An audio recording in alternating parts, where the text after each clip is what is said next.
হ্যাঁ, আপনারা হয়তো জানেন গতকালকে আমরা একটা প্রেস রিলিজ দিয়েছি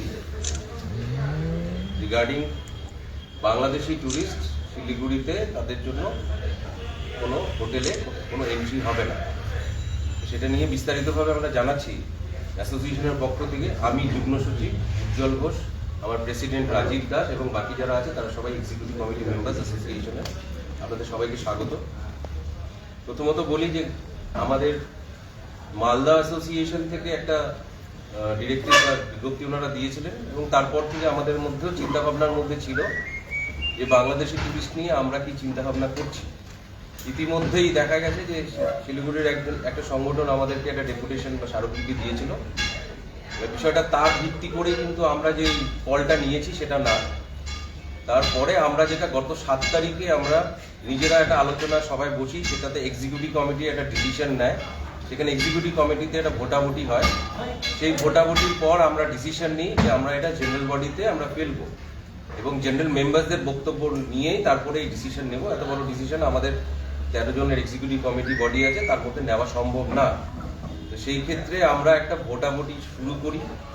জেনারেল বডি মিটিং ইমিডিয়েট বেসিসে আমাদের করা সম্ভব ছিল না, সেই জন্য আমরা বৈদ্যুতিক মাধ্যমে হোয়াটসঅ্যাপের গ্রুপের মাধ্যমে আমরা তার রেজাল্টসগুলো নিই এবং কালকে সেটা বিকেল 7টা অবধি টাইম দেওয়া ছিল প্রত্যেকটা হোটেলকে যে তারা যাতে তাদের ভোটটা ওখানে দেয়, তারা বাংলাদেশি ট্যুরিস্ট রাখার পক্ষে না বিপক্ষে। এবং তাতে আমরা যা রেজাল্ট 7টার পরে পাই সেটা হচ্ছে সিংহভাগ মানে 90% ওপর হোটেল মালিকরা বলেছেন, ভোট দিয়েছেন যে তারা বাংলাদেশি ট্যুরিস্ট শিলিগুড়ি হোটেলে রাখতে চায় না। এবং সেইটা সর্বসম্মতিতে ডিসিশন হওয়ার পর তারপর কালকে রাত্রে আমরা প্রেস রিলিজটা দিয়েছি এবং গতকাল রাত্রেই আমরা প্রেস রিলিজের যে কপিটা আছে সেটা আমরা আইসি সাহেব, শিলিগুড়ি থানার আইসি সাহেবকে ওনাকে হোয়াটসঅ্যাপে পাঠিয়ে দিয়েছে আমাদের একজন এক্সিকিউটিভ কমিটি মেম্বার। এবং প্রশাসনকেও যদি আমরা যেটা জানাতে হবে সেটা আমরা আজকে জানিয়ে দেবো। তো আমরা কোনো বাংলাদেশি ট্যুরিস্ট রাখছি না, এটাই ডিসিশন হয়েছে। তার কারণ হিসেবে ধরতে পারেন হচ্ছে সেটা যে একটা আমরা আপনার প্রেস রিলিজের মধ্যে আমরা লিখেছি বিস্তারিতভাবে যে the decision has been reach unanimously by vote of our members, মানে আমরা মেম্বারদের ভোট দেওয়ার পরেই আমরা এই ডিসিশনটা নিয়েছি। একটা হচ্ছে মেইন ইস্যুস যেটা রয়েছে শিলিগুড়িতে বা শিলিগুড়ির একটা সেন্টিমেন্টসের ইস্যু রয়েছে আমাদের হোটেলিয়ার্সদের মধ্যে এবং প্রধানত সেই সেন্টিমেন্টটা গ্রো করেছে হচ্ছে ভারতবর্ষের পতাকাকে যেভাবে বাংলাদেশে অসম্মান করা হয়েছে, ডিসরেসপেক্টিং অফ ইন্ডিয়ান ফ্ল্যাগ, সেই সেন্টিমেন্টটা আমাদের হোটেলিয়ার্সরা কেউই মেনে নেয়নি এবং তারা বিস্তারিত কমেন্ট করেছে যে এই জিনিস আমরা মানতে পারছি না, সেই জন্যই প্রধান কারণ। এবং তাছাড়া আমরা বিভিন্ন media, social media, print media এবং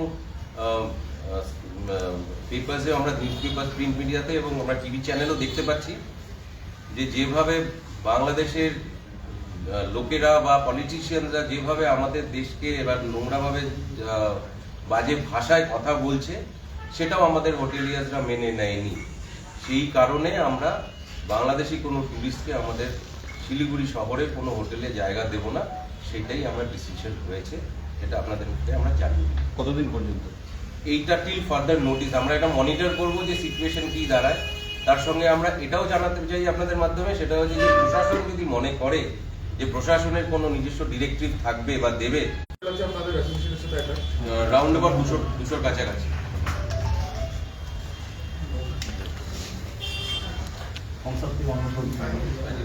এতে কি অর্থনৈতিক দিক দিয়ে যে সমস্ত মানে বেসিক্যালি যে জংশন এরিয়াটা প্রচুর বাংলাদেশি যারা আসে, তারা এখানে যেহেতু কাউন্টার আছে বাসে, বাংলাদেশ ঢাকা পরিষেবা যে কাউন্টার আছে সেটা তো একটা, হ্যাঁ মাল্লাগুড়িতে আশেপাশের হোটেলগুলোতে প্রচুর বাংলাদেশি যারা আসে তারা ওখানে থাকে, তাদেরকে অর্থনৈতিক দিক দিয়ে কিছুটা দুর্বল হবে বলে মনে হচ্ছে না? অ্যাজ সাচ সেরকম কিছু হবে না, কারণ হচ্ছে আমাদের যে স্ট্যাটিস্টিক্স দেখতে এবার এই দুজনের টুরিস্টে আমরা দেখতে পাচ্ছি যে গেল বছরে পরিসংখ্যানে দেখাচ্ছে 20-25 হাজার রাউন্ড হাজার, এক বছরে ম্যাক্সিমাম 25,000 লোক ছিল, মানে বাংলাদেশি ছিল।